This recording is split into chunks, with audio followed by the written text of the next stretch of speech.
ওকে, good evening everyone. আমি তাসকিন জামাল।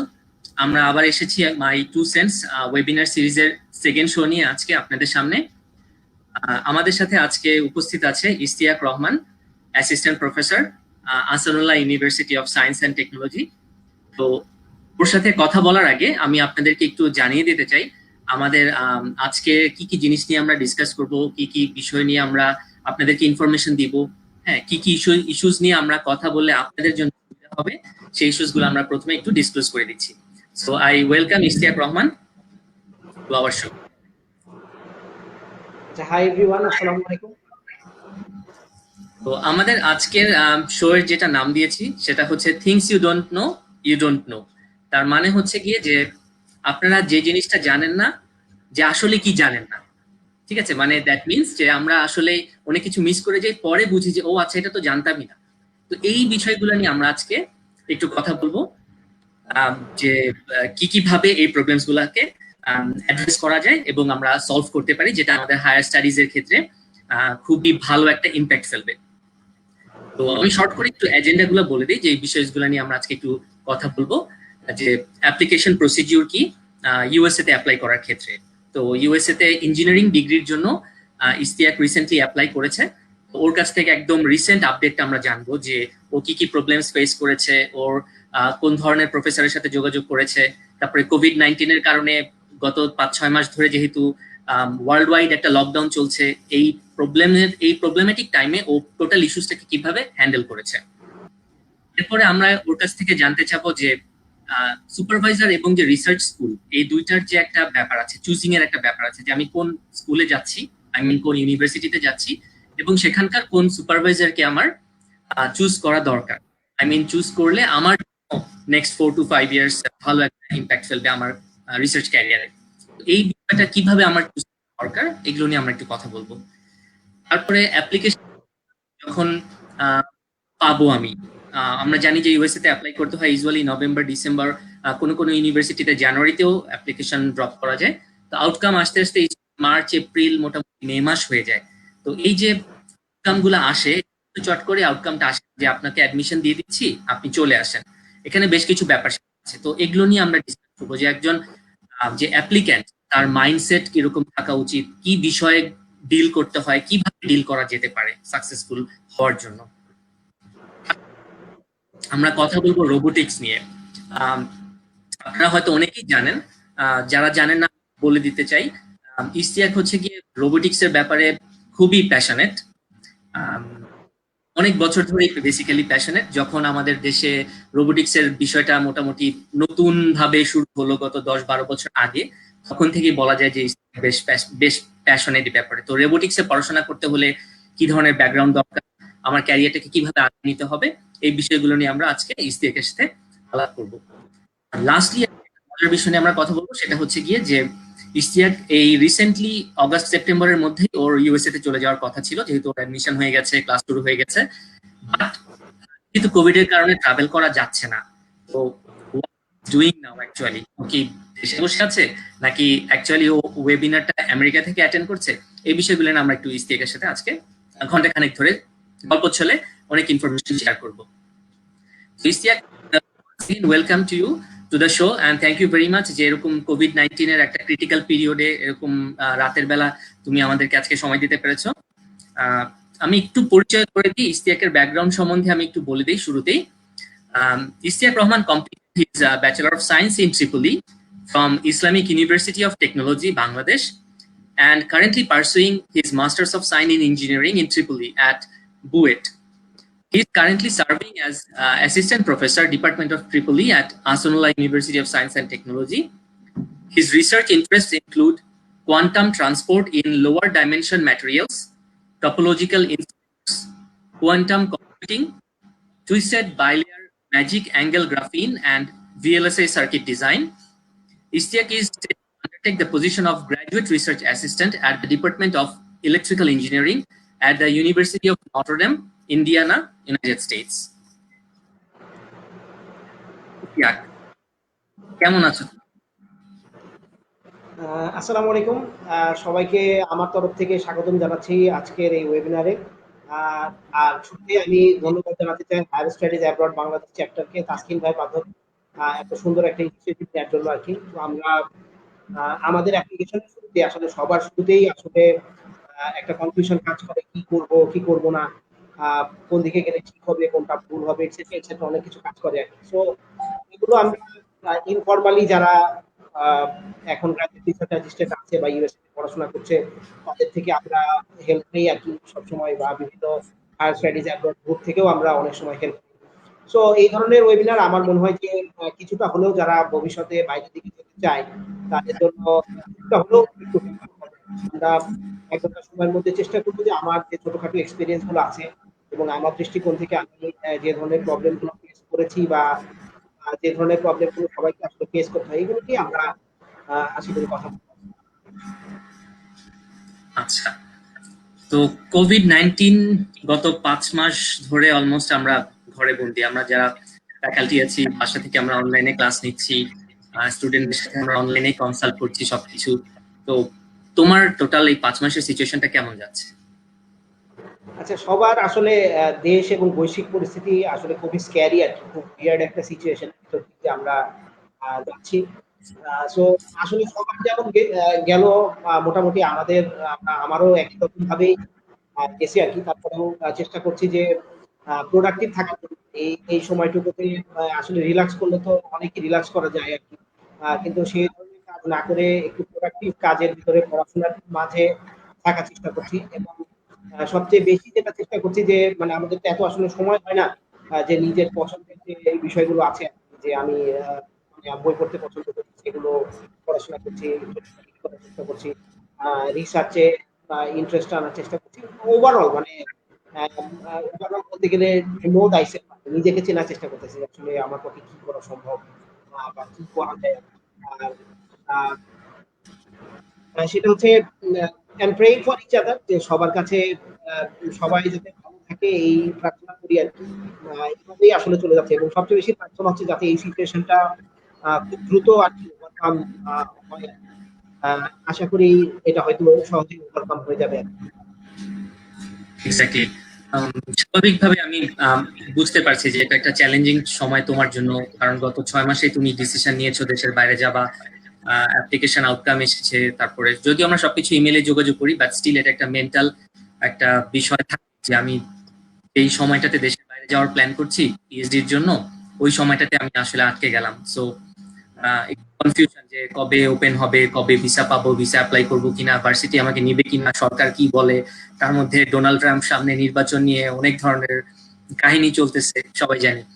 তো সবকিছু মিলাই একটু স্বাভাবিকভাবে একটু সিচুয়েশন ডিফিকাল্ট। তো তোমার কাছে জানতে চাই ইশতিয়াক, যে আমি পার্সোনালি জানি তোমার প্রোফাইল খুব ডাইনামিক, তুমি অনেক বছর ধরে প্রোফাইল বিল্ড আপ করেছো ভালো একটা জায়গায় যাওয়ার জন্য। তো সবাই আমরা কম বেশি জানি যে ইউএস এর ইউনিভার্সিটি গুলা ওয়ার্ল্ড এর যদি একদম টপ র্যাঙ্ক পার্সেন্টেজ হিসাব করি, ম্যাক্সিমাম ইউএস এর ইউনিভার্সিটি গুলোই থাকে। তারপরেও ধরো ইউকে তে অনেক ভালো ভালো ইউনিভার্সিটি আছে, কানাডাতে ভালো ভালো আছে, অস্ট্রেলিয়াতে আছে। তো আমার কোশ্চেনটা তোমার কাছে খুবই স্পষ্ট ভাবে, যে তুমি কেন ইউএস এর ইউনিভার্সিটিতে চুজ করেছো, নাম্বার ওয়ান। এবং নাম্বার টু, তোমার ইউএসএ যাওয়ার পিছনে কারণ কি শুধুমাত্র রিসার্চ, নাকি তোমার প্ল্যান আছে যে আমি ওখানে ফিউচারে কাজ করব, আমার একটা ক্যারিয়ার বিল্ড আপ হবে, ইঞ্জিনিয়ার হিসেবে আমি ওখানে একটা ভালো পজিশনে জয়েন করার চেষ্টা করবো। সো ওভারঅল, সো তোমার কাছে প্রায়োরিটাইজ যখন তুমি করেছো, কিভাবে তুমি জিনিসটা গুছাই নিয়েছো? আচ্ছা, থ্যাংক ইউ। এখন এই কোশ্চেনটা আমি শুরুতেই বলতে চাই যে ইউএস প্রসঙ্গে, যে আমাদের ইউএসএ কেন আমাদের দরকার, বা আমি কেন ইউএসএ চুজ করলাম আর কি। সো এটা আপনি নিজেও জানেন আর কি, আপনি নিজে অস্ট্রেলিয়া থেকে পিএইচডি করেছেন এবং আপনার অনেক বড় এক্সপোজার আর কি আমাদের থেকে, প্রায় সবগুলো কন্টিনেন্টে আপনি পড়াশোনা করেছেন আর কি। তো আপনি আমার থেকে ব্যাপারটা ভালো আরো বলতে পারবেন আর কি, ঠিক আছে। সো আমার কাছে আমার যেটা মূল কনসার্ন ছিল যে একটা রিসার্চ ফ্যাসিলিটি, এবং আমার কাছে মনে হয় যে number of opportunity probably USA তে অনেক বেশি আর কি। যেমন আমি if I am not wrong, USA তে ইউনিভার্সিটির সংখ্যা প্রায় 3,500 থেকে 4,000। সুতরাং এখানে মানে আসলে না বলতে মানে এমন কিছু নাই আর কি, রিসার্চ বলেন, জব বলেন, সবকিছু দিক থেকে যেহেতু নাম্বার অফ অপরচুনিটি বেশি, সুতরাং সেক্ষেত্রে আমার মনে হয়েছে যে এটা একটা বড় সুযোগ হতে পারে, যে যে ধরনের এটা একটা ব্যাপার। আর ২ নাম্বার ব্যাপার হচ্ছে যে আসলে আমার ক্ষেত্রে যেটা সবচেয়ে বেশি কাজ করেছে সেটা হচ্ছে আমার বর্তমান যে রিসার্চ ইন্টারেস্ট আরকি। আ আমার বর্তমান রিসার্চ ইন্টারেস্টের সাথে সবচেয়ে ভালো অ্যালাইনমেন্ট হয় আসলে ইউএস ইউনিভার্সিটির প্রফেসরদের আরকি। আমি সারা ওয়ার্ল্ড ওয়াইডই অনেক প্রফেসর খুঁজেছি। এমন না যে সেখানে নেই, কিন্তু ওখানে যত সংখ্যায় আছে তার তুলনায় ইউএসএ নাম্বার অফ প্রফেসরদের সংখ্যা আমার রিলেটেড ফিল্ডে বেশি। সেজন্য আমি ইউএসএ চুজ করেছি। আর ২ নাম্বার কথা হচ্ছে যে আমাদের সেকেন্ড পার্ট যে কোয়েশ্চেন ছিল যে আমি আসলে কেন চাচ্ছি যে ইউএসসি তে যেতে? কারণ এটা আমাদের সবারই একটা টার্গেট থাকে যে আমরা পিএইচডি কমপ্লিট করার পরে আমি একটা ভালো জব করব। এটা আইদার একাডেমিয়া হইতে পারে বা ইন্ডাস্ট্রি হইতে পারে আরকি। তো সেক্ষেত্রে আমার মনে হয়েছে যে অ্যামাউন্ট অফ অপরচুনিটি হয়তো ইউএসএ তে আ আ বর্তমানে ভালো, বা আমি যখন পিএইচডি কমপ্লিট করব তখন হয়তো ভালো থাকবে আরকি। এই একটা দিক। আরেকটা দিক আমি চিন্তা করেছি যে একটা মানে ইউএস ডিগ্রি থাকলে আমার মনে হচ্ছে যে the world is open for you. আপনি যেখানেই জব খুঁজতে যান না কেন, এটা আইদার ইউরোপ হইতে পারে, অস্ট্রেলিয়া হইতে পারে, এশিয়া হইতে পারে, যেখানেই হোক না কেন, একাডেমিয়া বা ইন্ডাস্ট্রি এখনো আমাদের যেখানেই যাই না কেন এখানে ইউএস ডিগ্রি বা ইউএস পিএইচডির একটা এখনো পর্যন্ত একটা সমাদর আছে। তো সব দিক চিন্তা করে আমার মনে হয়েছে যে হোয়াই নট ইউএসএ আরকি। এবং ল্যাঙ্গুয়েজ বার্ডেনটাও বিভিন্ন কন্টিনেন্টাল ল্যাঙ্গুয়েজ বার্ডেনটা আছে আরকি। বিশেষ করে ইউরোপে জার্মানিতে হইতে পারে বা ইটালি হইতে পারে। এখানে ল্যাঙ্গুয়েজ একটা ডে টু ডে ল্যাঙ্গুয়েজ তো একটা বিরাট এক বড় একটা বার্ডেন আরকি। তো আমার কাছে মনে হচ্ছে যে I don't want to take that burden. এখানে লাইক ইংলিশটা যেখানে চলে আরকি। একাডেমিয়া তো সব জায়গায় English, but day to day life ও আসলে ম্যাটার করে। তো সব মিলায়ে আ বেশ কয়েকটা কারণে আমার কাছে মনে হচ্ছে যে US should be better for me. But it depends on personal choice. World এর সব জায়গায় তো ওয়ার্ল্ড কোয়ালিটি রিসার্চ হচ্ছে আরকি। So it does not depend. মানে ডিপেন্ড করে আসলে নিজের প্যাশন এর উপরে। এক্সাক্টলি, সেটাই। এই বিষয়টা আমার কাছে পার্সোনালি মনে হয় যে আমরা কোন দেশে যাচ্ছি এটা আসলে এটা একটা কম্প্রিহেন্সিভ প্ল্যান হওয়া দরকার, যে ডেফিনেটলি ভালো ইউনিভার্সিটির সাথে আমার ল্যাঙ্গুয়েজের একটা ব্যারিয়ারের বিষয় আছে। লাস্ট ওয়েবিনার শোতে আমরা কথা বলছিলাম মারুফের সাথে। মারুফ জার্মানিতে আছে। তো ওকে হচ্ছে যদিও ইংলিশের প্রোগ্রাম, পিএইচডি প্রোগ্রাম সবখানে ইংলিশে, বাট ও যেহেতু জার্মানিতে আছে ওকে জার্মান ল্যাঙ্গুয়েজ শেখার বিষয়ে একটা এক্সট্রা এফোর্ট দিতে হচ্ছে। সো ইউএসএ, অস্ট্রেলিয়া, ইউকে তে গেলে আসলে এই এফোর্ট গুলো আমাদের কম দিতে হচ্ছে। সো আমরা ওই সময়টুকু আমার রিসার্চের কাজে আসলে ব্যয় করতে পারছি। প্লাস ফ্যামিলি সহজে ট্যাকল করানো যাচ্ছে, ফ্যামিলিকে আবার সেকেন্ড ল্যাঙ্গুয়েজ শেখানো দরকার হচ্ছে না। বেশ কিছু পজিটিভ। আর দর্শকদের উদ্দেশ্যে আমি বলতে চাই যারা আমাদের সাথে আছেন, thank you very much for giving you time. আপনারা রেলেভেন্ট কোনো কোশ্চেন থাকলে যে কোনো সময় আপনারা কমেন্টস এসে কোশ্চেন করতে পারেন। আমরা টাইম টু টাইম কোশ্চেন গুলো পাস করবো। ইস্তিয়াকে কোশ্চেন করতে পারেন, আপনারা দরকার লাগলে আমাকেও কোশ্চেন করতে পারেন। আমরা আমাদের সুবিধা মতো আমাদের এক্সপিরিয়েন্স গুলো আপনাদের সাথে শেয়ার করবো। তো মানে it's a very great opportunity যে তুমি অলরেডি এরকম একটা ক্রিটিক্যাল সময়ে অ্যাডমিশনের অফার পেয়েছো উইথ ফুল ফান্ডিং। তো তোমার এখন কারেন্ট সিচুয়েশনটা কি? তুমি কোভিড-19 এর কারণে তুমি কি ভিসা এপ্লাই করতে পারছো? ওরা কি ভিসার অ্যাপ্লিকেশন নিচ্ছে, নাকি তুমি অনলাইনে ক্লাস স্টার্ট করছো? তুমি যদি একটু আপডেটটা আমাদের সাথে শেয়ার করতে প্লিজ। আচ্ছা, এইটা খুবই মানে সবচেয়ে এখন ট্রিভিয়াল একটা কোশ্চেন আরকি, যে এখন আসলে কি হচ্ছে? আসলে no one can predict what is happening and what is going to happen due to COVID-19 situation. And US embassy all over the world is now closed, so there is no opportunity to take or schedule any visa interview. So all the universities in US are taking or giving two opportunities to the students. One is to take online classes, and another is to defer the PhD admission. That is like for next spring, which will be starting on next January.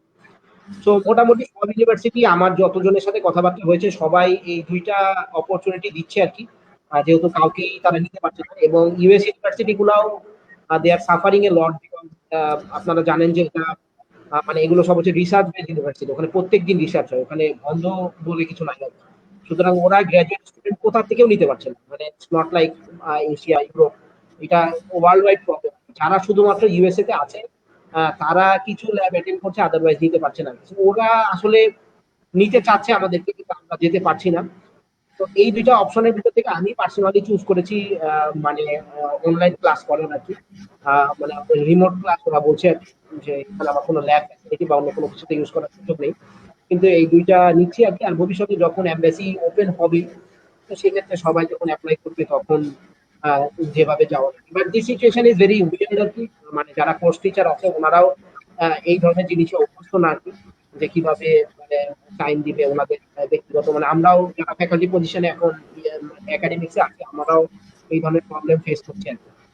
So আমি সবাইকে request করবো যে যারা একাডেমিয়াতে আছেন, either teacher or student, to be passionate about, মানে like এই সিচুয়েশনটাতে ইনপ্যাশনেট হইলে এটা হচ্ছে না ওইটা হচ্ছে না, বা কমপ্লেন করা শুরু করলে আসলে কিন্তু কমপ্লেনের কিন্তু কোনো শেষ নাই। হ্যাঁ, তো সেক্ষেত্রে কমপ্লেন না করে যতটুকু ইফেক্টিভলি এই সময়টুকু থেকে আউটপুট নেওয়া যায়, এইটা করাটাই আমার কাছে মনে হয় যে বেটার হবে। সবার সিচুয়েশন সবসময় সমান না। So it's like that মোরলেস। এখন আসলে মানে ওয়েটিং গেম।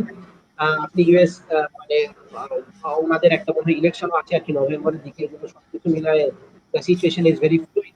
তবে আমি পার্সোনালি যতটুকু জানি কারো ফান্ডিং চলে গেছে বা এই ধরনের কোনো ইস্যুজ এখনো হয় নাই। হ্যাঁ, যে ফান্ডিং সরকারি মানে গ্যারান্টেড ফান্ডিং আর কি, মানে যতজনের সাথে আমার কথা হয়েছে দু একটা ব্যতিক্রম থাকতে পারে। এবং আমি বলবো যে মানে আমার অ্যাসেসমেন্ট যেটা আর কি সেটা হচ্ছে যে এই কোভিড সিচুয়েশনটা যখন আসছে, এই সিচুয়েশনটা মানে এই সিচুয়েশনটা আমাদেরকে হিট করছে মূলত মানে মার্চ থেকে আর কি। তো যে সমস্ত ইউনিভার্সিটি মার্চের আগে ওদের ডিসিশন গুলা দিয়ে দিয়েছে আর কি, তাদের মানে তাদের ফান্ডিং হচ্ছে মানে সলিড ফান্ডিং, তাদের কোনো ফান্ডিং দেওয়ার উপায় নেই। আর যে সমস্ত ইউনিভার্সিটি মানে মার্চেও দিতে পারে না, এপ্রিলে দিবে বা মেতে দিবে এই ধরনের সিচুয়েশন, তারা কোভিড সিচুয়েশন আসার কারণে তারা আসলে ফান্ডিং অফারই করে না। সুতরাং যারা ফান্ডিং অলরেডি পেয়ে গেছে ইউএস ইউনিভার্সিটি থেকে তাদের ফান্ডিংটা আসলে চলে। আর যারা পায়নি তাদের ক্ষেত্রে মানে সেটা ইউনিভার্সিটির ব্যাপার, প্রফেসরের ব্যাপার, বাট একবার ফান্ডিং চলে আসার পর আমার কাছে মনে হচ্ছে যে more like a solid funding. আচ্ছা আচ্ছা। তো আমরা অডিয়েন্সের কাছ থেকে প্রথম কোশ্চেন নেই, একদম টাইমলি কোশ্চেন আসছে। কোশ্চেনটা করেছে নাফিয়াল ইসলাম। ইসলাম খুব সম্ভবত চিনো, আমাদের কলিগ। তো নাফি রিসেন্টলি গত বছর গিয়েছে ইউনিভার্সিটি অফ নটরডেমে। তো ও স্বাভাবিকভাবে ওখানে আছে, এখন পিএইচডি করছে। তো ওর সিচুয়েশন, ওখানকার সিচুয়েশন তো জানেই, প্লাস এখানকার যারা এখন নতুন অ্যাডমিশন নিয়ে যাচ্ছে স্বাভাবিকভাবে আমরা কিন্তু সিনিয়রদেরকে একটু নক দিই। আই গেস ওর কাছে এরকম কিছু নক গিয়েছে যে এই মুহূর্তে আসলে এইরকম একটা সিচুয়েশন, আমি অ্যাডমিশন পেয়েছি, যেতে পারছি না। তো আমার স্বাভাবিকভাবে এটা মেন্টালি বুস্ট আপ হওয়া দরকার, চিন্তা ভাবনা করা দরকার যে আমি কিভাবে সিচুয়েশন ডিল করব, মোটিভেশনটা দরকার।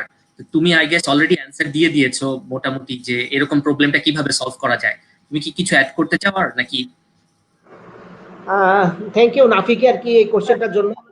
This is really a nice question আর কি, যে মানে মেন্টালি মোটিভেটেড থাকা মানে এটা this opportunity of lifetime, যে কেউই জানে আর কি যে একটা ইউএস ইউনিভার্সিটিতে পিএইচডি অ্যাপ্লিকেশন মানে পিএইচডি ফান্ডিং পাওয়া সবকিছু সহ, যে তারপরেও যেতে না পারা, এটা যেমন একদিকে খুবই ফ্রাস্ট্রেটিং এবং সে একদিক থেকে মানে খুবই মানে এনকারেজিং একটা একটা সিচুয়েশন। তবে আমার মনে হয় যে আহ, এই সিচুয়েশনটা আসলে লাইফ লং থাকবে না। আর আমরা সবাই আসলে এটার ভিতরে আছি, এমন না যে বাংলাদেশে কোভিড সিচুয়েশন সবচেয়ে খারাপ, আমরা এখান থেকে এক্স্যাক্টলি। যেতে পারছি না। ঠিক আছে, এটা হয়ে যাবে আর কি। আমার কাছে মনে হয়েছে যে মানে যারা যাদের যে সুপারভাইজার আছে, ফ্যাকাল্টি অ্যাডভাইজার যারা আছে আর কি, তারাও এই বিষয়টা নিয়ে আসলে অনেক কনসিডার। তবে আমার ওনারা মানে আমার সাথে যতটুকু আমার মানে গোয়িং টু বি সুপারভাইজারের কথা হয়েছে বা এই ধরনের, সবারই একটা priority to keep yourself healthy আর stay safe and stay healthy. পড়াশোনা এটা আগে পরে আসলে হবে, এটা মানে আশা করা যায় যে কোনো মানে কোনো সফল কথা না।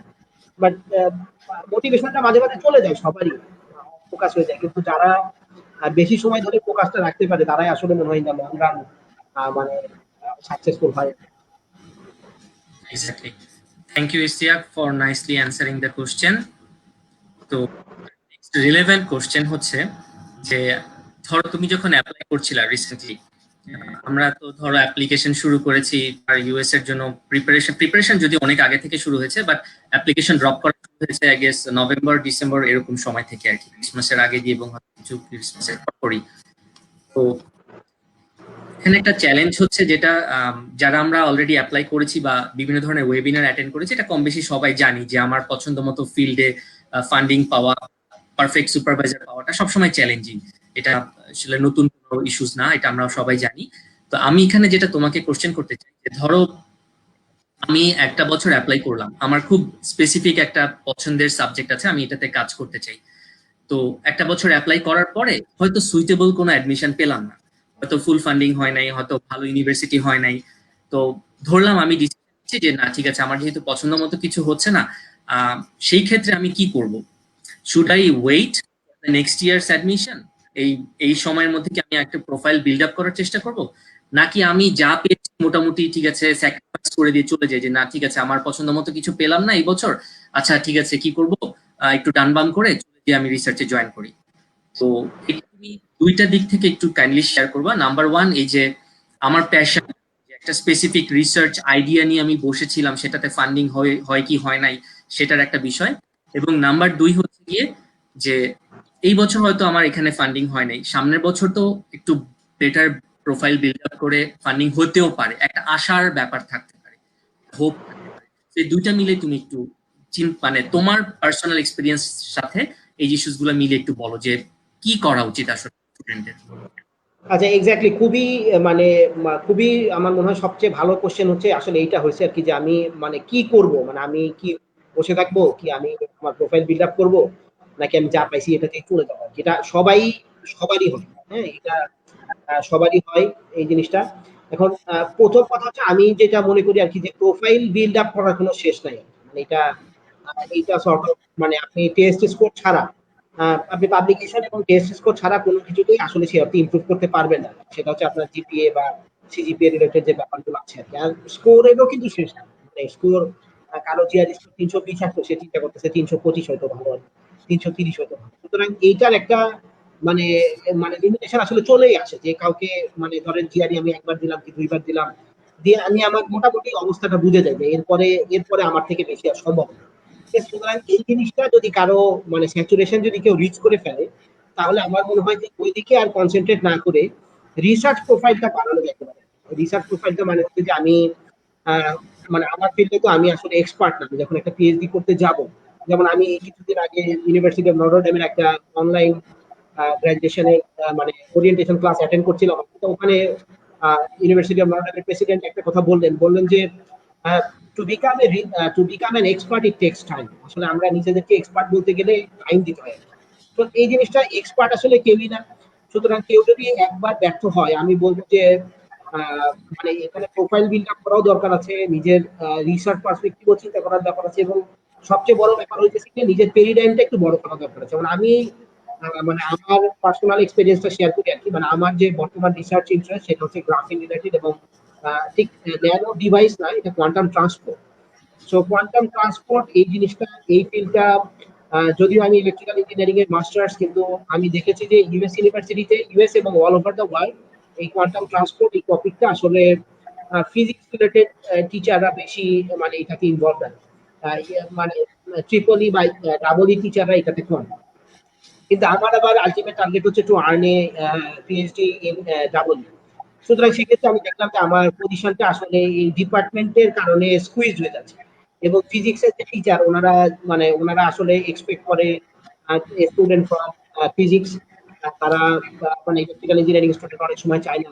তো সেক্ষেত্রে মানে আমি চিন্তা করলাম যে should I leave the field or should I মানে পার্সু অন দ্যাট। খুঁজে খুঁজে পাচ্ছি না, যেটা পাচ্ছি ওটা আমার প্রোফাইলের সাথে ম্যাচ করছে না, এটসেট্রা এটসেট্রা। সুতরাং মানে আমার মনে হয় একবার ব্যর্থ হইলে এটা সবাই ব্যর্থ হয়, এটা এমন কেউ নাই যে খুব হাইফাই প্রোফাইল ছাড়া সবাই খুব বেশি ব্যর্থ হয় আর কি। আরেকটা জিনিস হচ্ছে যে মানে বসে থাকলেই আমার মনে হয় টাইম ওয়েস্ট হয়ে যাবে আর কি। এখানে আমি ইউএস এর এক্সপিরিয়েন্স থেকে বলতে পারি যে ইউএসএ সবাই চিন্তা করে যে আমাদের অক্টোবরের পরে, অক্টোবর নভেম্বর ডিসেম্বর এগুলো সময় মেইন করা উচিত, কিন্তু ইউএসএ এমন একটা জায়গা আমি দেখলাম যে এখানে আপনি যে কোনো সময় প্রফেসরকে মেইল করতে পারেন। ওর কাছে যদি ফান্ডিং থাকে ও স্প্রিং এ নিবে, নাহলে সামারেও নিতে পারে এবং ফলেও নিতে পারে। ইট only depends on professor choice. Professor হচ্ছে ওখানে গড, ও যা বলবে, মানে ওর কাছে ফান্ডিং থাকলে ও যে কোনো সময় নিতে পারে। সুতরাং ওয়াই টু স্টপ। সেটা হচ্ছে আমার জিআর স্কোর সাপোজ 310, আমার একটা প্রোফাইল আছে, আমি একবার পারলাম না, কিন্তু ভবিষ্যতে আমি পরে ফলের জন্য অপেক্ষা করে থাকবো, এটা আমার মনে হয় একেবারে বুদ্ধিমানের কাজ না। আমি আগে পরে অনেককেই জানি যারা মানে স্প্রিং এ যাচ্ছে। এবং আরেকটা স্ট্র্যাটেজি হইতে পারে, এটা আমি আসলে শেয়ারই করি সবার সাথে, সেটা হচ্ছে যে ফলের অ্যাপ্লিকেশনটা ইউএসএ তে সবাই করে আসলে মানে সেপ্টেম্বরের পরে করে নেক্সট সেপ্টেম্বরে যাওয়ার জন্য। কিন্তু এমনও দেখা গেছে যে সেপ্টেম্বরের আগে যদি কেউ করে, মানে এই সময়টা জুন জুলাই অগাস্ট, এই সময়টাতে অ্যাপ্লিকেশন করলে মানে প্রফেসরের যদি পছন্দ হয়, he can take you before the fall. মানে এমন না যে তাকে ফলে নিতে হবে, ঠিক আছে, সে ফলের আগে তাকে মানে নিতে পারে। সুতরাং স্পেসিফিক্যালি এই কোশ্চেনটার অ্যান্সারে আমি বলবো যে ডো নট স্টপ। যা প্রোফাইল আছে এই প্রোফাইল দিয়েই অ্যাপ্লিকেশন চালু রাখতে হবে। কোনো সেমিস্টারের জন্য তো অবশ্যই একটা উল্লেখ করতে হবে, কিন্তু প্রফেসর চাইলে যে কোনো সেমিস্টারে নিতে পারে। আরেকটা জিনিস হচ্ছে to keep building your profile, মানে সাবজেক্ট রিলেটেড যে কোনো একটা কথাও যদি প্রফেসর শুনে আসে, সো মানে ইটস মানে মানে you can book up a professor. এটা এটা খুবই ইন্টারেস্টিং একটা জিনিস আছে, ঠিক আছে? সো ইটস লাইক দ্যাট, মানে আমার কাছে মনে হয়েছে আর কি। আমি আরেকটা একটু টাইম নিচ্ছি আর কি, আমি আরেকটা এক্সপিরিয়েন্স একটু শেয়ার করি আর কি। সো it's like মানে I got a admission in University of Virginia, admission with funding, and the professor was from physics, now in electrical engineering. So it's like মানে আমি আমার সিভিতে একটা রিসার্চ ইন্টারেস্টের ভিতরে একটা জায়গায় লিখেছিলাম I want to work on মানে basic particle physics on Majorana particle. So উনি বললো যে what do you know about Majorana particle, আমার সাথে স্কাইপ ইন্টারভিউ। সো আমি বললাম যে দেখো আমি তো বেশি কিছু জানি না, এগুলা পড়ছি, তা আমার কাছে তো এইটা আমার মনে হয় যে খুবই মানে আমার কাজ করার খুব ইচ্ছা। তো ও বললো যে দেখো ইলেকট্রিক্যাল ইঞ্জিনিয়ারিং গ্রাজুয়েট, তুমি তুমি Majorana particle নাম শুনছো, কাজ করতে দাও, this itself is a very nice thing. So, and he at the end of the day took myself মানে as a graduate research assistant. তা আমার কাছে মনে হচ্ছে যে একটা দুটা ওয়ার্ডও কিন্তু ইট ক্যান, আমি কিন্তু এটাতে কোনো কাজ করি না, মানে কাজ করার জাস্ট একটা ইন্টারেস্ট আছে। ও যদি বুঝতে পারে যে তুমি এগুলো জানো বা এগুলোতে কাজ করার ইন্টারেস্ট আছে, আমার মনে হয় ইট ক্যান ওপেন মানে ওপেন।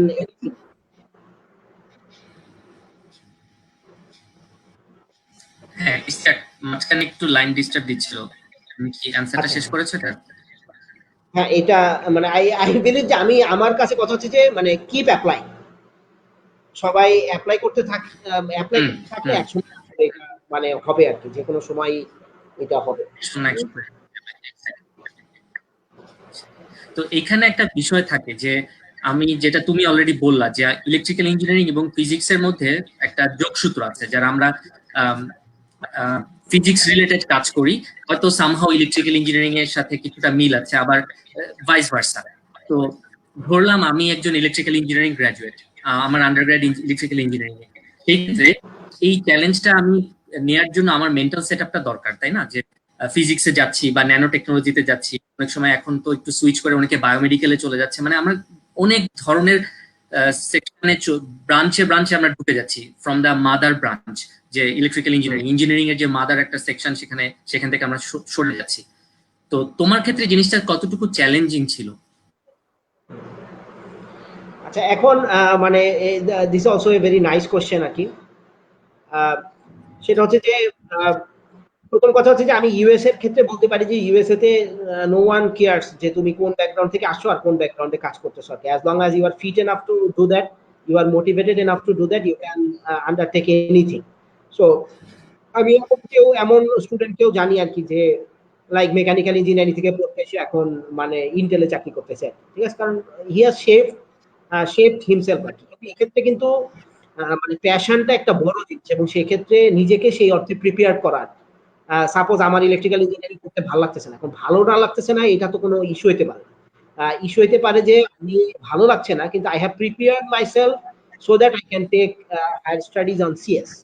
হ্যাঁ, সো এই জিনিসগুলা কিন্তু মানে নিজেকে একটা প্রিপেয়ার্ড করার দরকার আছে। সুতরাং প্যাশন থাকলেই যে জিনিসটা হবে তা না, আমাকে নিজেকে ফিটও মনে করতে হবে। যে আমি আমি যদি ফিজিক্সে যাইতে চাই, তাহলে অনেকেই বলবে যে ফিজিক্সে তাহলে আমাকে ফিজিক্স জিআরই দিতে হবে বা এটসেট্রা। বাট মানে it largely depends on the passion, এবং প্যাশন অনুযায়ী নিজেকে ডেভেলপ, এই দুইটা জিনিস। Exactly, fantastic answer.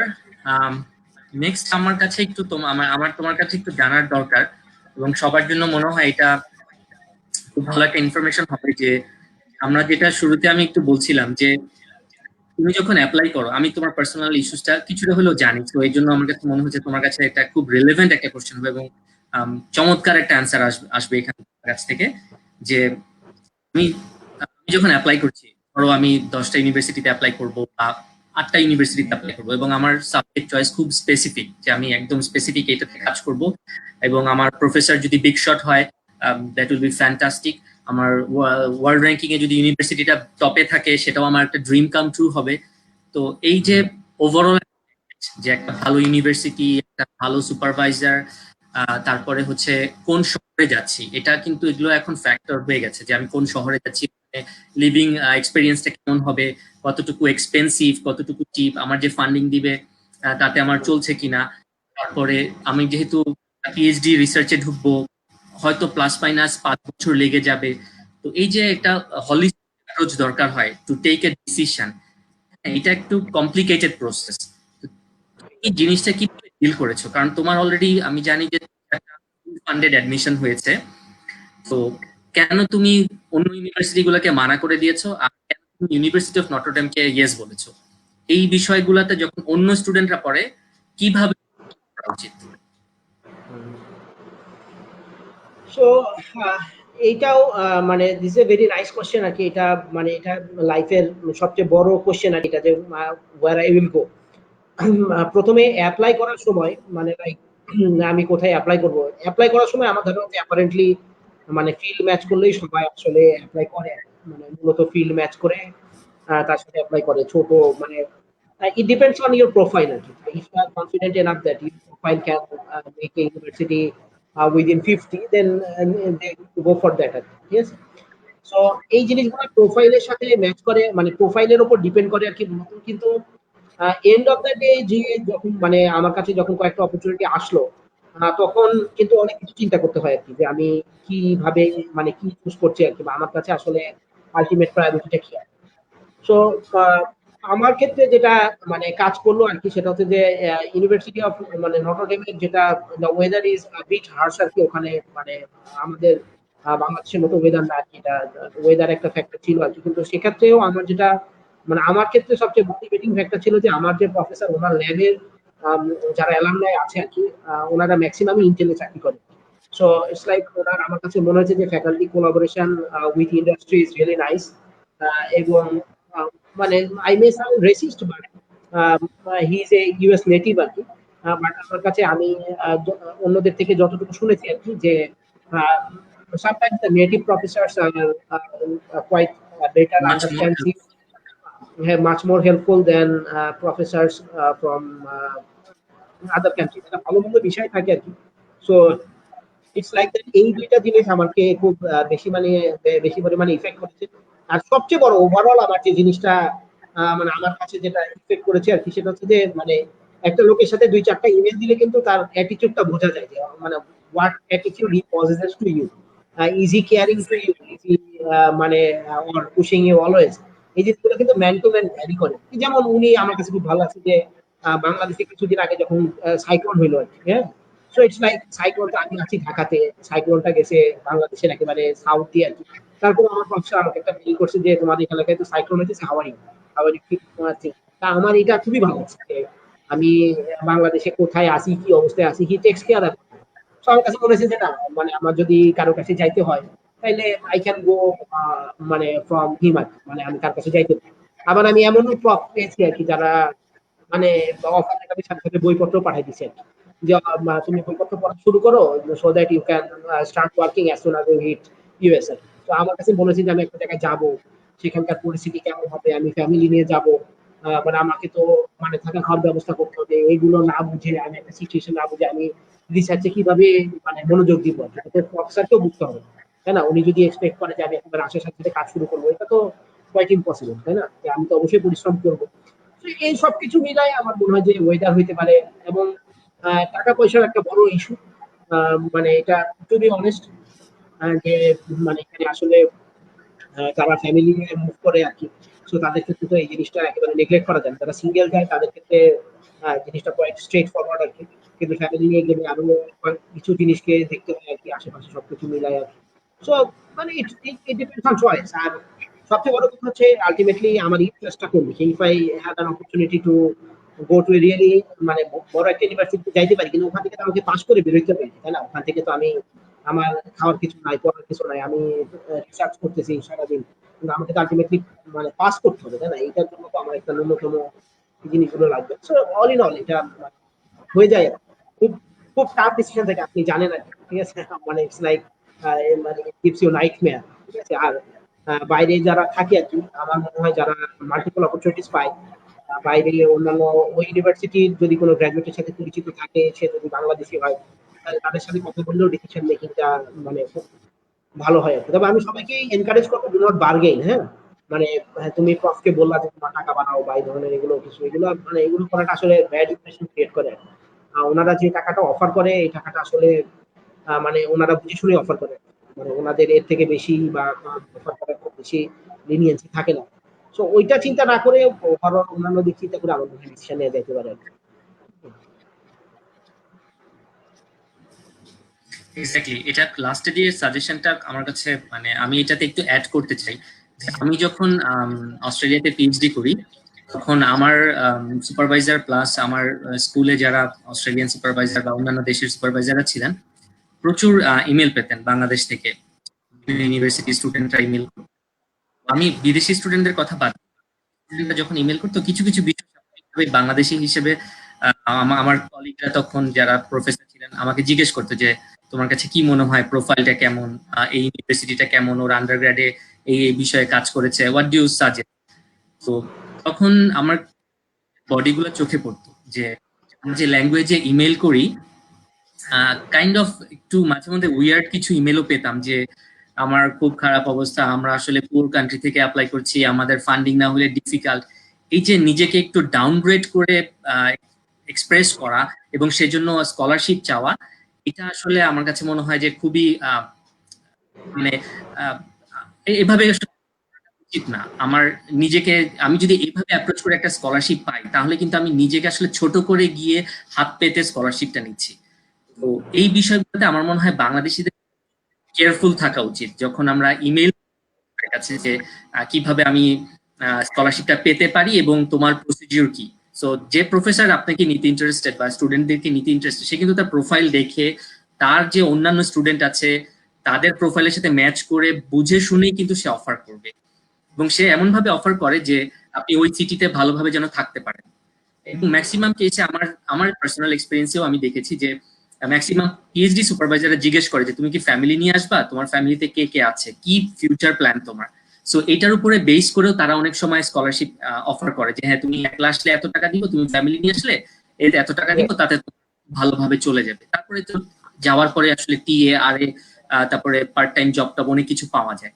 তো এটা খুবই ভ্যালিড একটা ইস্যু যেটা আমার কাছে মনে হয়েছে যে আমরা অ্যাপ্রোচ যখন করবো এই বার্গেনিং করার ব্যাপারটা নিয়ে আসলে একটু কেয়ারফুল থাকা উচিত আর কি। এটা নিজের ইমপ্রেশনের একটা ব্যাপার, আমরা কান্ট্রিকে রিপ্রেজেন্ট করছি, এটার অনেক কিছু ব্যাপার আছে যে ক্যারি করে।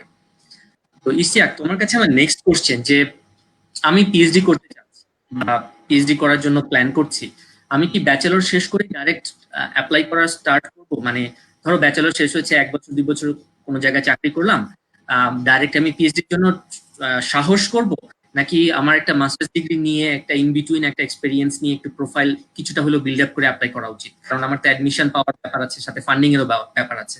তো তোমার একটা স্টুডেন্টের কি অ্যাপ্রোচ নেওয়া উচিত?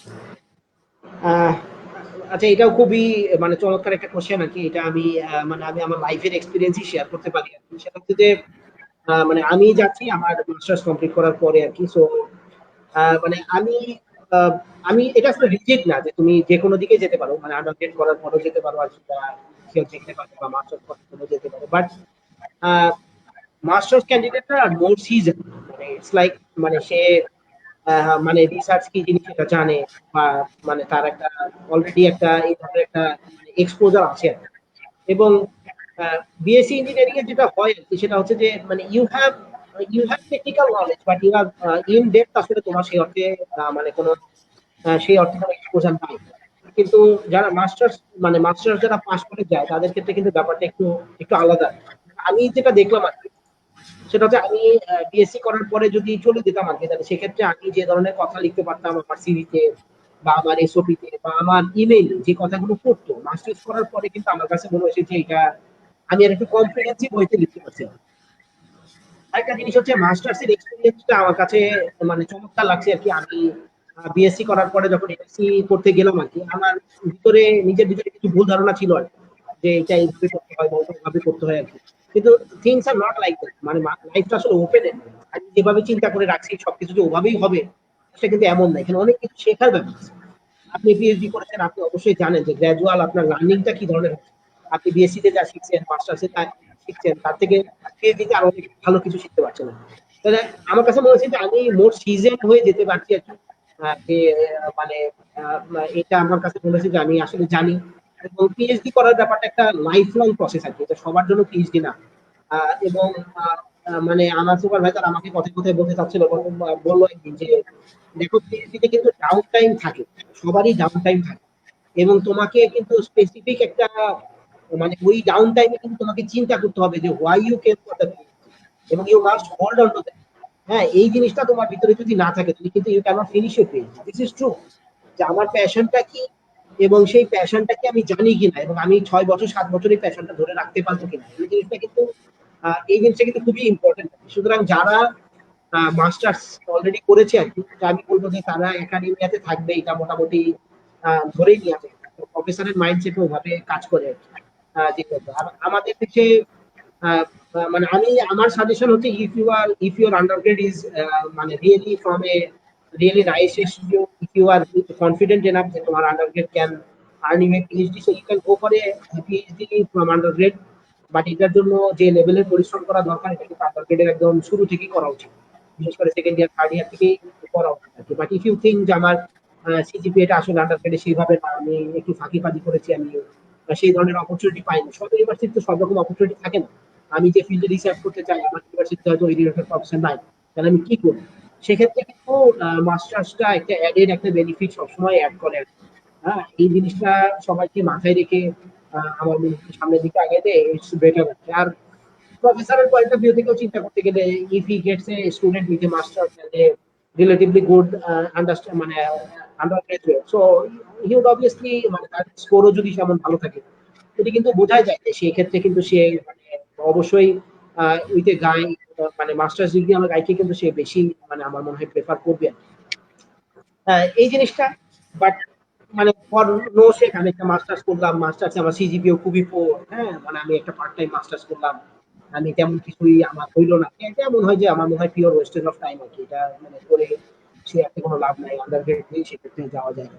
হ্যাঁ, এটা আর এটা খুবই অবভিয়াস যে আমি মানে আন্ডারগ্রেডে যতটুকু জানতাম, আমি মাস্টার্স করার পরে আমি মানে মাস্টার্সের সবচেয়ে বড় সুবিধা হচ্ছে you get to do the graduate level courses, এবং গ্রাজুয়েট লেভেল কোর্স গুলো কিন্তু অনেক মাথা ক্লিয়ার করে আর কি। আমি আন্ডারগ্রেড লেভেলে যেভাবে কাজ করে আছি, 4টা 5টা অঙ্ক করলাম, তার থেকে একটা অঙ্ক দিয়ে দিল, but graduate studies is not like that. এটা কিন্তু মানুষের বোধ বুদ্ধি অনেক খুলে আর কি। হ্যাঁ, এবং 6টা 7টা 10টা গ্রাজুয়েট কোর্স করলে তখন বোঝা যায় যে না, মানে এমন গ্রাজুয়েট কোর্স করতে যে মনে হয় যে আমি যে ফিল্ডে রিসার্চ করতেছি, আহা এইটা করতে পারলে মনে হয় আরো ভালো হতো, তাই না? তাহলে আর প্রফের সাথে কথা বলার সময় দেখা যাচ্ছে যে প্রফ এখন কাজ করতেছে, সাপোজ মানে কোনো ডিভাইস নিয়ে কাজ করতেছে, কিন্তু তার ভবিষ্যতে কাজ করার ইচ্ছা আছে ইমেজ প্রসেসিং। ধরো আমারও একটা ইন্টারেস্ট আছে যে ইমেজ প্রসেসিং, আমি গ্রাজুয়েট স্টাডিতে একটা কাজ করছি, ও একটা কিছু তোমাকে বললো তুমি কি এগুলা করতে চাও কিনা, তো তুমিও বললা যে হ্যাঁ এগুলা করছি। এগুলো কিন্তু আন্ডারগ্রেড লেভেলের মানে আন্ডারগ্রেড লেভেলের যে নলেজ, এটা দিয়ে আমার মনে হয় না এই জিনিসগুলো অ্যাটেন্ড করা আসলে সম্ভব আর কি। এটা গ্রাজুয়েট কোর্স করা থাকলে বেটার। আর আরো একটা গ্রাজুয়েট কোর্সের একটা সুবিধা সবাই জানে যে গ্রাজুয়েট কোর্স করা থাকলে পিএইচডি এর টাইমটা কমে আসে আর কি। আমি যে ধরনের মানে ইউএস এর ক্ষেত্রে হয়তো 5 বছর বা 6 বছর লেগে যায় পিএইচডি কমপ্লিট করতে, সেক্ষেত্রে with a guy with a masters এবং ফোকাসড মাস্টার্স, মানে লাইক আমি ডিভাইসে কাজ করব, আমি আবার মাস্টার্স করছি সবকিছু DSP line, not like that. এটা করা থাকলে আমার মনে হয় যে টাইমটাও কমে আসে, মানে গ্রাজুয়েট কোর্স করলে এটা not a wastage of time, এটা ভবিষ্যতের জন্য নিজেকে প্রিপেয়ার করা এবং ভবিষ্যতে আরো কিছু টাইমও সেভ করা। Like that. এক্স্যাক্টলি, হ্যাঁ আমি একটু ছোট করে একটু অ্যাড করতে চাই আমার এক্সপিরিয়েন্স থেকে, যে মাস্টার্সে থাকলে যেটা সুবিধা সেটা হচ্ছে নাম্বার ওয়ান, যে আমার ম্যাচুরিটিটা একটু বেড়ে যাচ্ছে, যেহেতু আমি আরো ইন্টারেস্টিং বেশ কিছু কোর্সে এক্সপোজড হচ্ছি, তখন আমি আমার ব্রেইন আর একটু এক্সপোজড হচ্ছে একটু ক্রিটিক্যাল থিঙ্কিং এর জন্য। সো আমি তখন নিজেকে জাজ করতে পারছি যে ল্যাবস গুলা কোথায়, আমার গুলা কোথায় থাকছে, আমি এটা নিয়ে কিভাবে আমার ফিউচারের প্রোফাইলটা আমি একটু বানিয়ে নিতে পারবো। সো এটা একটা ফার্স্ট অ্যাডভান্টেজ, যেটা আমার পার্সোনালি হয়েছিল, যে আমি আন্ডারগ্রেড থেকে পাস করার পরে মনে হচ্ছিল যে অনেক কিছু জানি না, যখন মাস্টার্স করতে গেলাম তখন মনে হচ্ছে ও আচ্ছা এটা তো পড়ে এসেছি, এটা এই কারণে পড়াইছে, আচ্ছা এইটা এইভাবে ব্যাখ্যা হয়েছে, ও আচ্ছা এখন বুঝতেছি, পড়ার জন্য পড়ে ফেলছি। সত্যি কথা, এটা হয়তো ম্যাক্সিমাম স্টুডেন্টই, এক্সেপশনাল বাদ দিলে ম্যাক্সিমাম স্টুডেন্ট এরকম ফিল করবে। আর সেকেন্ড জিনিসটা হচ্ছে যেটা, যে মাস্টার্স করতে করতে সত্যি কথা একটা নেটওয়ার্কিং হয়, যেহেতু আমাকে রিসার্চ পেপার ঘাটতে হয়, জার্নাল ঘাটতে হয়, এটা তো ছোটখাটো একটা আন্ডারস্ট্যান্ডিং হয় যে কিভাবে রিসার্চ কন্ডাক্ট করতে হয়। এট দ্য সেম টাইম আমরা কিন্তু এটা নেটওয়ার্কিং এর মধ্যে ঢুকে যাই, যে কোন প্রফেসর কোথায় কি নিয়ে কাজ করছে, কোথায় ফান্ডিংটা ভালো, কোন অ্যালামনিরা কোন কোন জায়গায় ছড়ায় আছে, কিভাবে আমি তাদের সাথে কানেক্ট করলে আমার একটা ভালো লিঙ্ক আপ ক্রিয়েট করতে পারবো। এই রেফারেন্সিং এর বিষয়টা আসলে আন্ডারগ্রেডের পরপরই একটা বড় চ্যালেঞ্জ হয়ে যায়। তো আমি করলাম আর কি। তারপর এক একজন আসলে এক একভাবে জিনিসটাকে ইন্টারপ্রেট করবে। এটা আমি রাফলি বললাম। ডেফিনেটলি দেয়ার আর বাইবর্ন জিনিয়াসেস যারা আসলে আন্ডারগ্রেড করার পরে ভালো ভালো ফান্ডিং পেয়ে যাচ্ছে অনেক জায়গায়, আমাদের দেশ থেকে উঠে যাচ্ছে।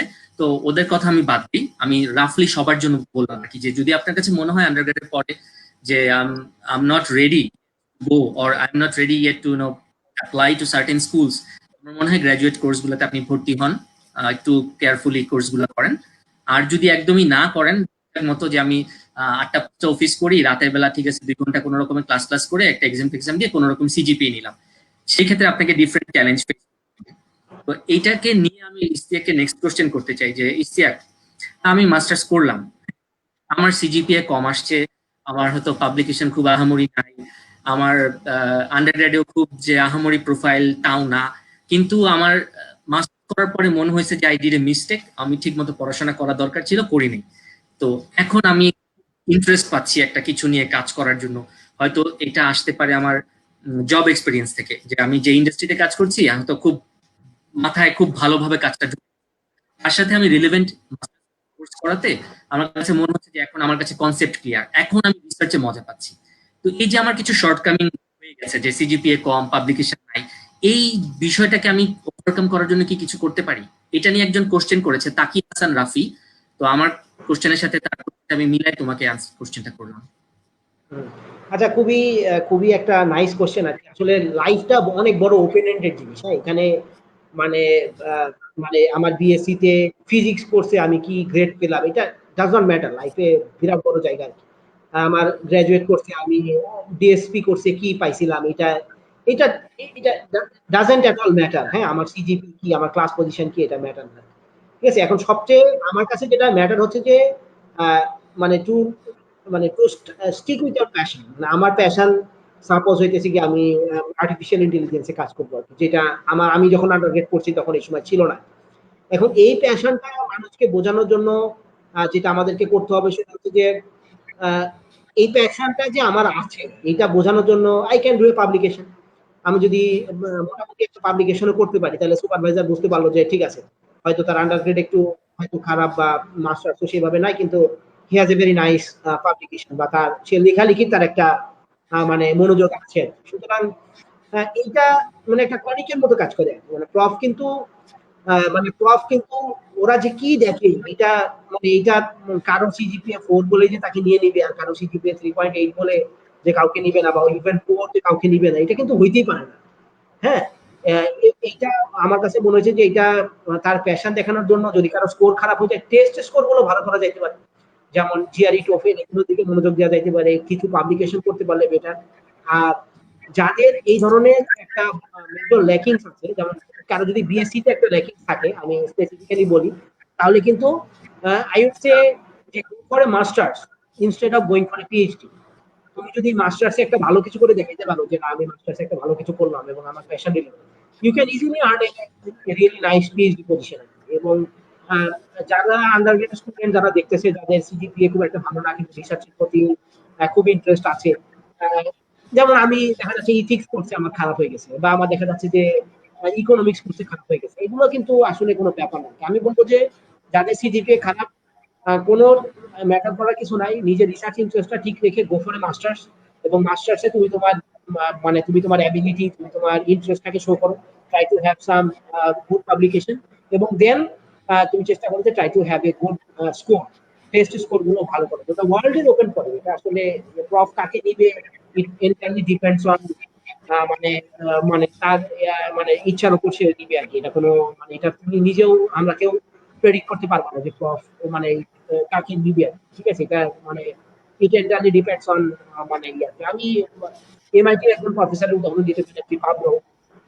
So I was listening a lecture. So ও হচ্ছে ফিজিক্সের প্রফেসর, ও এখন স্টুডেন্ট নিবে, তার ভিতরে একজন অ্যাপ্লাই করতে হচ্ছে মানে কেমিস্ট্রি স্টুডেন্ট। এখন ও চিন্তা করছে যে আমার কেমিস্ট্রি স্টুডেন্ট লাগে, আমি নিব কি নিব না, ডাইরেক্টলি বলতেছে যে নিব কি নিব না, এটা নিয়ে আমি অনেক চিন্তা ভাবনা করি। তারপর চিন্তা করলাম যে আগে একটা রিস্ক নেই, একটা কেমিস্ট্রি স্টুডেন্ট নেই আর কি।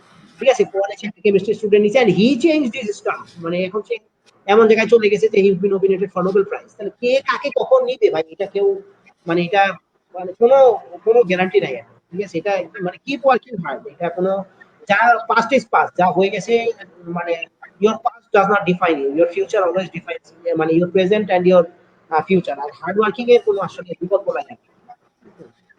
এক্স্যাক্টলি। হুম। তো আমরা শো এর অলমোস্ট শেষ পর্যায়ে চলে এসেছি, আর হয়তো 10 মিনিটের মতো আমরা কথাবার্তা বলবো। তো আমি মোটামুটি শেষের দিকের একটা কোয়েশ্চেন করতে চাই। ইসিয়া, তুমি ইলেকট্রিক্যাল ইঞ্জিনিয়ারিং এ পাশ করে তোমার রোবোটিক্সে খুব দারুণ একটা প্যাশন আছে এবং তোমার খুব ভালো একটা প্রোফাইল আছে রোবোটিক্স রিলেটেড। আমি এটা শুরুতে দর্শকদেরকে বলিনি, তুমি একটু শেয়ার করবে যে আইটি রোবোটিক্স টিমের সাথে তোমার একটা ইন্টারন্যাশনাল অ্যাফিলিয়েশনের একটা বিষয় ছিল, এটা একটু শর্টকাটে বলে তুমি একটু রোবোটিক্স রিলেটেড পড়াশোনা করতে হইলে আমাদের এই আন্ডারগ্রেডের যারা ইয়াং এনথুসিয়াস্টরা আছে, কি ধরনের মাইন্ডসেটের দরকার, কি ধরনের স্কিল ডেভেলপ করা দরকার। হ্যাঁ, যারা সেকেন্ড ইয়ার স্টুডেন্ট আছে বা ফাইনাল ইয়ার স্টুডেন্ট আছে, হয়তো ফিউচারে চিন্তা করছে আমি একটা রোবট বা এমন পড়াশোনা করতে যাব যেখানে আমার এইসব ইন্টেলিজেন্স নিয়ে কাজ করতে হবে। তো এই ওভারঅল জিনিসটা রোবোটিক্স রিলেটেড যদি তুমি কিছু আইডিয়া শেয়ার করো।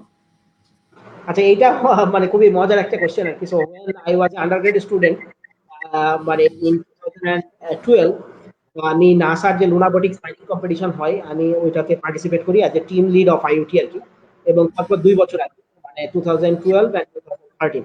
সো আমার আসলে ইনিশিয়াল টার্গেট ছিল যে I would stick with robotics.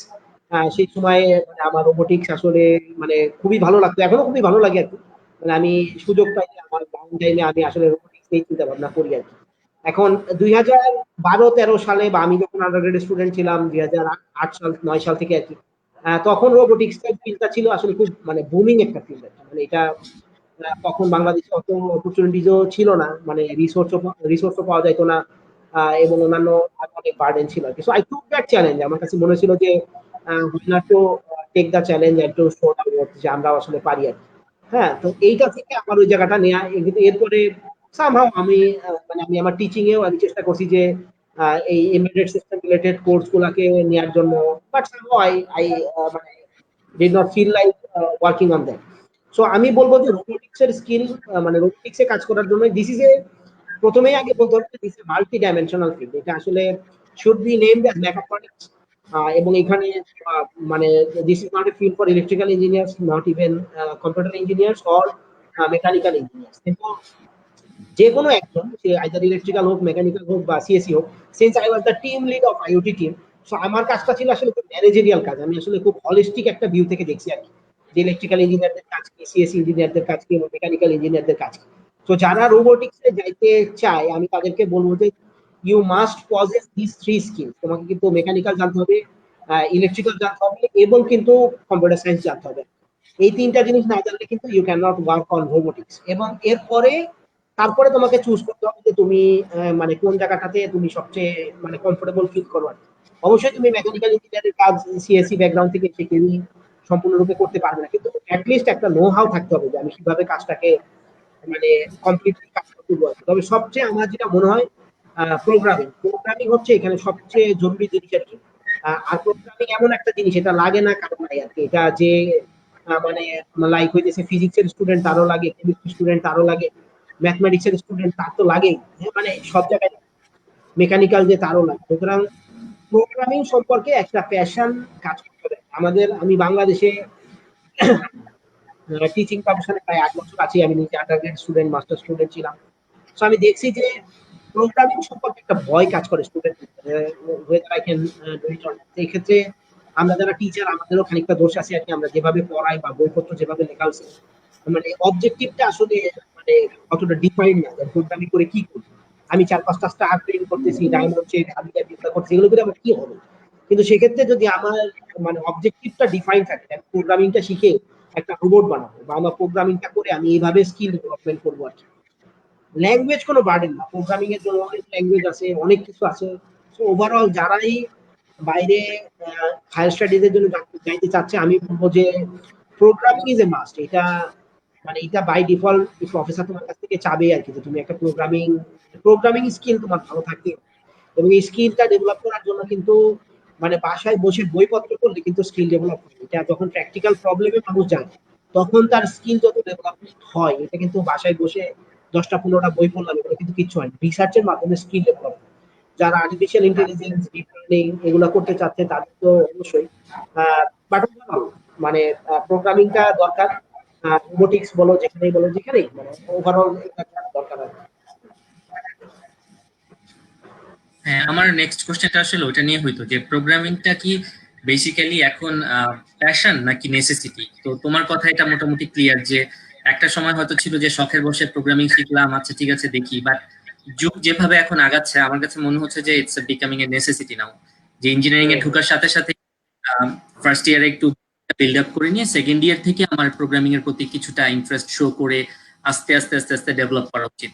তো আমরা আন্ডারগ্রেডে টিচ করি বা আন্ডারগ্রেডে আমাদের যে কোর্স ওয়ার্ক যতটুকু থাকে, হয়তো একটা বা দুইটা কোর্স অ্যাটেন্ড করে পুরোপুরি আমরা নলেজটা দিয়ে দিতে পারি না, এটা স্বাভাবিক সবারই।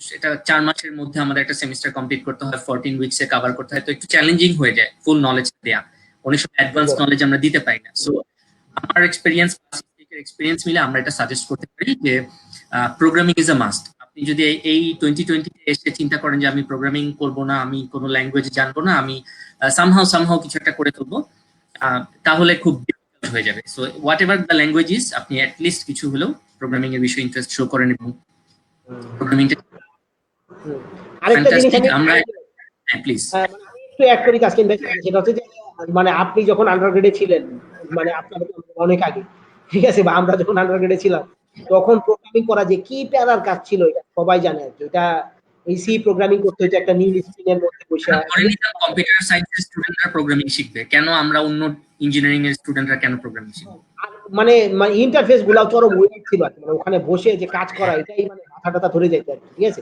আর তারও আগে 1990 সালে যারা প্রোগ্রামিং করছে তাদের তো মানে অবস্থা আরো খারাপ ছিল। কিন্তু এখন এটাই করা যে যায় না। এখন তো মানে ইভেন ম্যাটল্যাব 7 মডেল যেরকম ছিল, এখন 2020-এ ওরা যে ইন্টারফেস দিছে, ইন্টারফেসে বসলেই তো মনে হচ্ছে কাজ করে, তাই না? যত পরিমাণ হাই লেভেল ল্যাঙ্গুয়েজ আছে, programming has become very easy.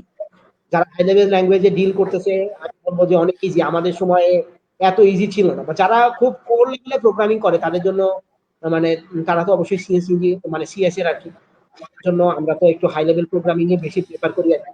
So it has become very মানে ফ্যান্সি হয়ে গেছে, খুবই ইন্টারেস্টিং। আমার মনে হয় যে আমি টাইম পাইলে বসে প্রোগ্রামিং করি আর কি, ঠিক আছে, মানে প্রবলেম পাইলে প্রোগ্রামিং করতে ইচ্ছা করে। হ্যাঁ, দর্শককে জানাই রাখি ইস্তিয়াকের ওয়ান অফ দ্য হবিজ। আমরা যেমন অফ টাইম পেলে কি করি, ফুটবল খেলি, ক্রিকেট খেলি, টিভি দেখি, আজকাল ট্রাভেলিং করি, ফটোগ্রাফি করি, ইস্তিয়াকের একটা হবি হচ্ছে টাইম পেলে ও প্রোগ্রামিং নিয়ে মাথা ঘামায়। সো আর স্বাভাবিকভাবে আমি যে দিকে বলছিলাম যে ডাইনামিক প্রোফাইল, এমনি এমনি না।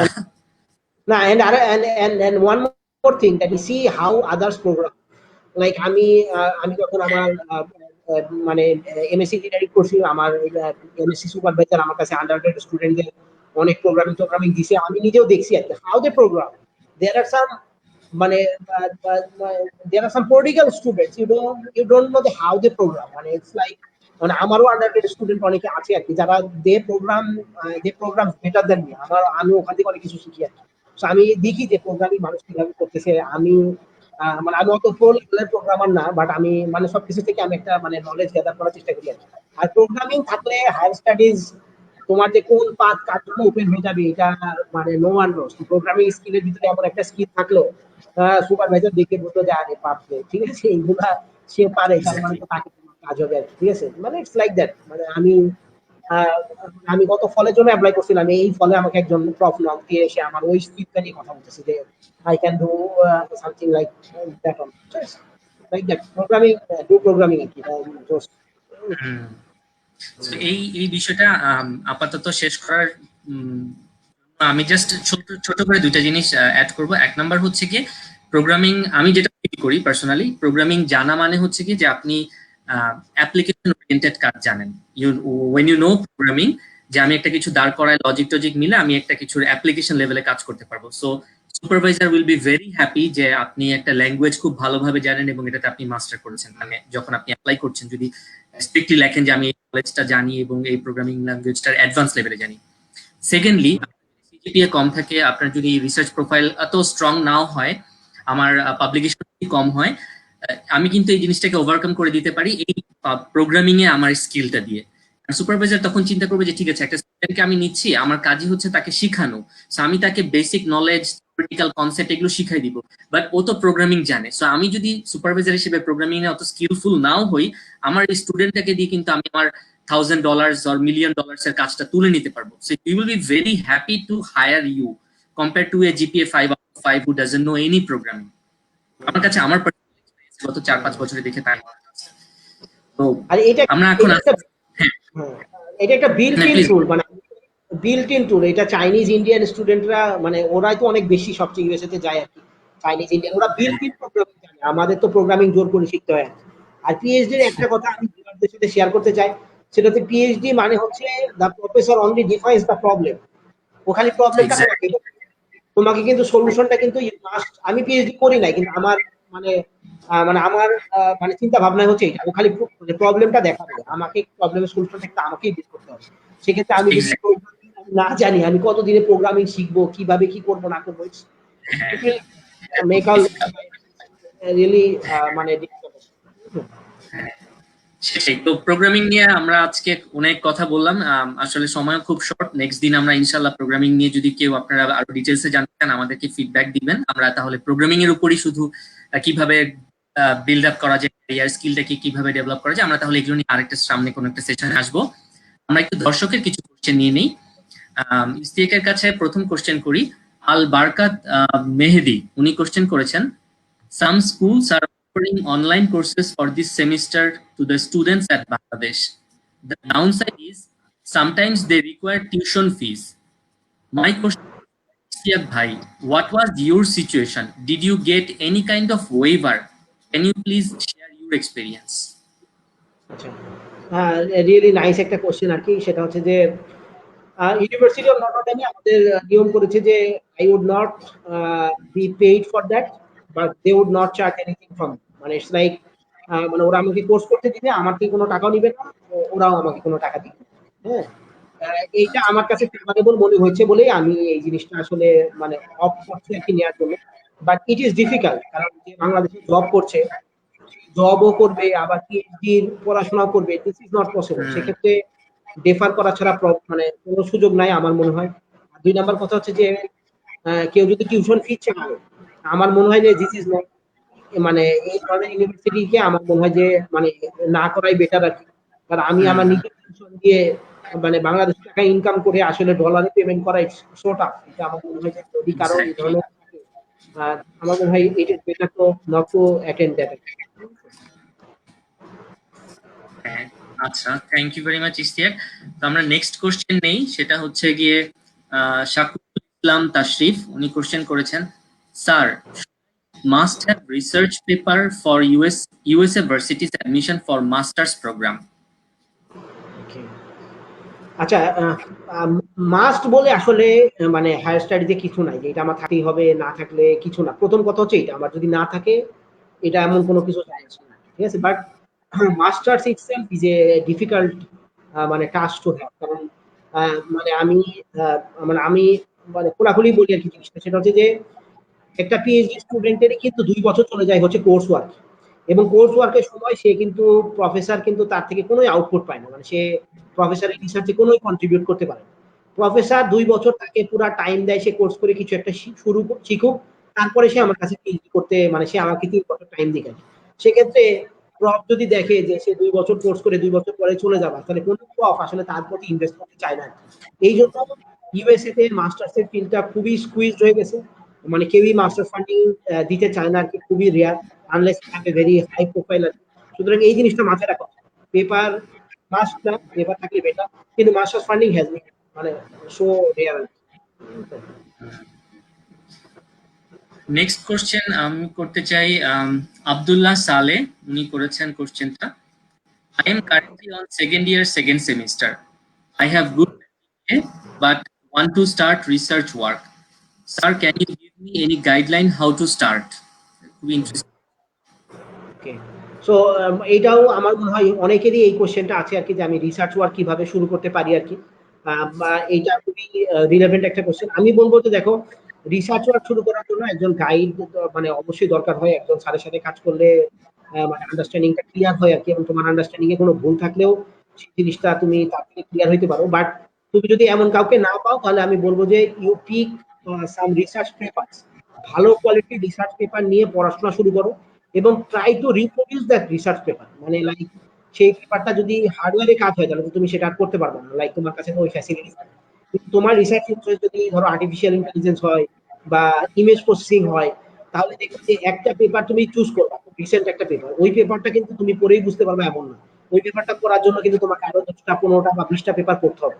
তো ওগুলো পড়ে তুমি যখন আবার কিছু টেক্সট বই পড়তে হবে, এই ওভারঅল তোমাকে একটা পেপার পড়তে 10টা পেপার বা 2টা 4টা বই পড়লা, পড়ার পরে তুমি প্রোগ্রামিং এ বসলা, তারপরে তুমি যদি জিনিসটাকে রিপ্রোডিউস করতে পারো এবং ওই রিলেটেড কোনো যদি পেপার তুমি পাও, তখন তুমি দেখবা যে না, তুমি 6 মাস বা 1 বছর পরে বুঝতে পারতেছো যে না, এই ফিল্ডে তুমি কথা বলার মতো তোমার একটা যোগ্যতা আছে, এবং তুমি নিজে চিন্তা করে একটা আইডিয়া বের করতে পারছো যে না, এখন কারেন্ট ওয়ার্ল্ডের এই একটা প্রবলেম আছে, আমি এই প্রবলেমটা এইভাবে সলিউশন দিতে পারি। Then you can write a research paper by yourself.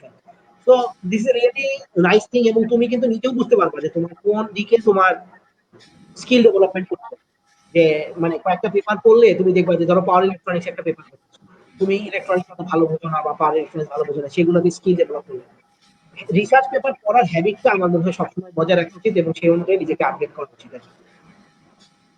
Exactly, হ্যাঁ। আমি আমি নিজেও যখন থিসিস সুপারভাইজ করি, আমার আম, বিভিন্ন দেশের স্টুডেন্টদেরকেও দেখেছি, ইভেন বাংলাদেশের স্টুডেন্টদেরকেও দেখেছি যে আমরা রিসার্চ পেপার পড়তে চাই না, যে 10-12টা জার্নাল পেপার পড়ে একটা নলেজ বিল্ড আপ করে তারপরে যে আমি আমার প্রবলেম স্টেটমেন্টটাকে দাঁড় করাবো, আমার রিসার্চের অবজেক্টিভটাকে দাঁড় করাবো, তখন কিন্তু আমার একটা থরো আইডিয়া হয়ে যায় যে আমি কি নিয়ে কাজ করতে চাচ্ছি এবং আমার কাজের একটা আউটকাম আসলে 6 মাস বা 1 বছর পরে কি আসা উচিত।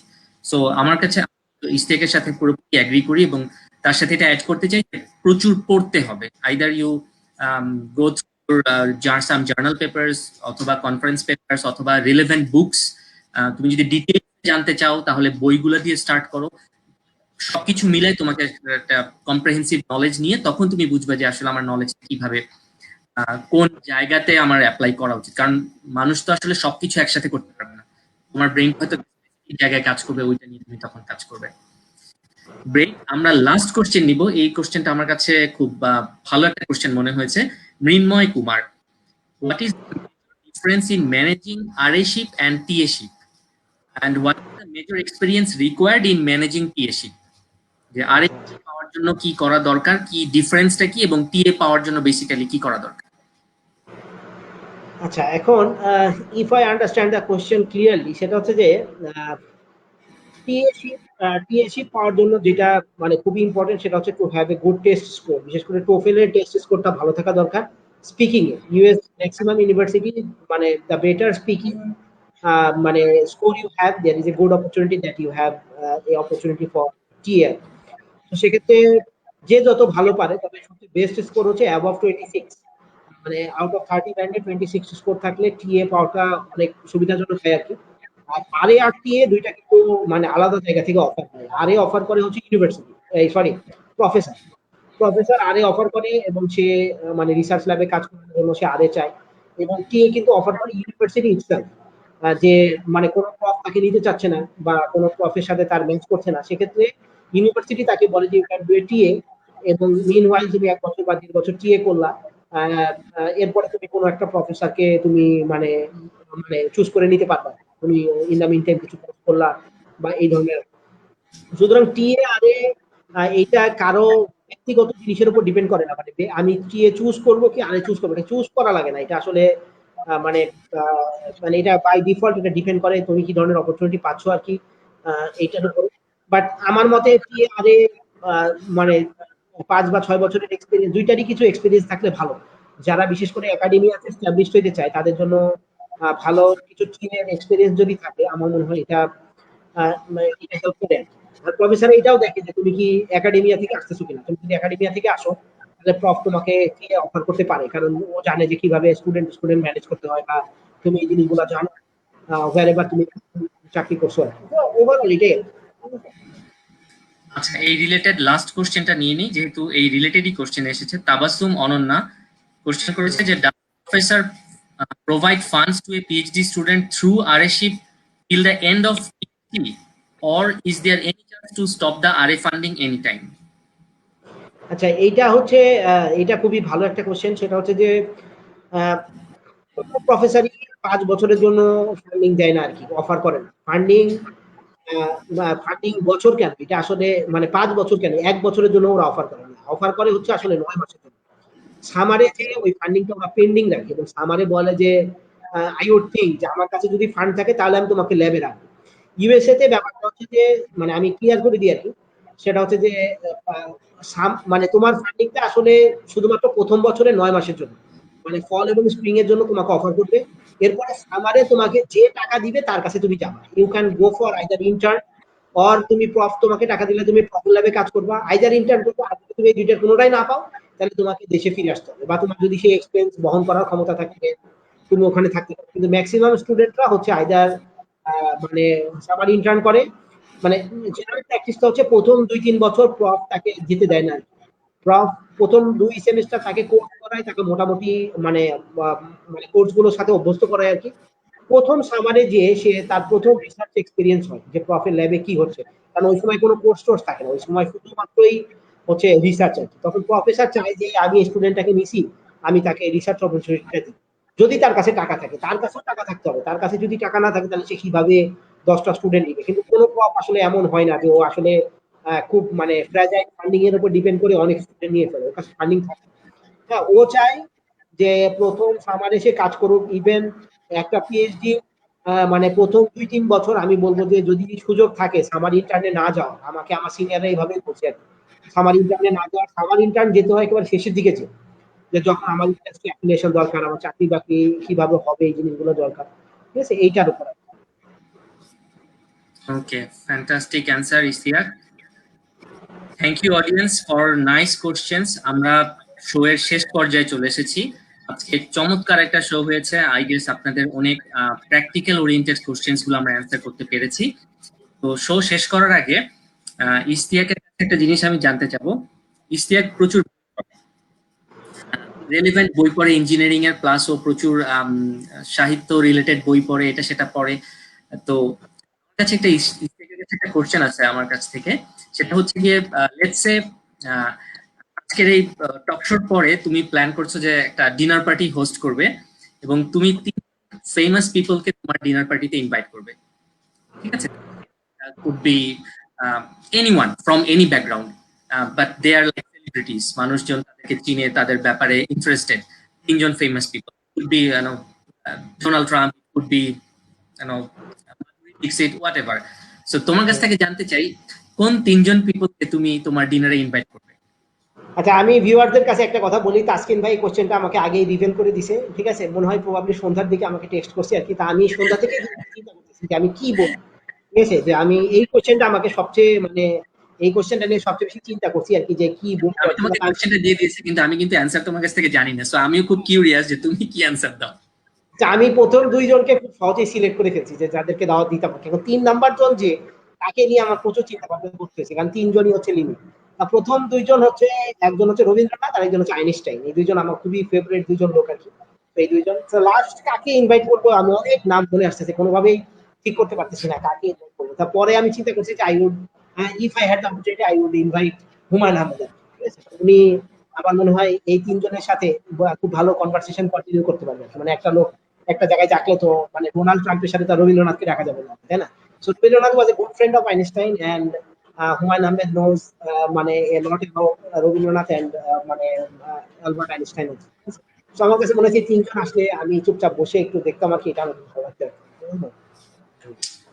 সেটাই আমি ভাবতেছিলাম 3 নাম্বার অ্যান্সারটা তুমি এমন ভাবে দিবা যে আমি হয়তো এটা নিয়ে একটা ক্রিটিক্যাল কোশ্চেন করা শুরু করবো যে রবীন্দ্রনাথের সময়টা একজন সাহিত্যিক অথবা আইনস্টাইনের মতো আরেকজন বিজ্ঞানী, তো 2 বিজ্ঞানী একসাথে মারামারি করবে।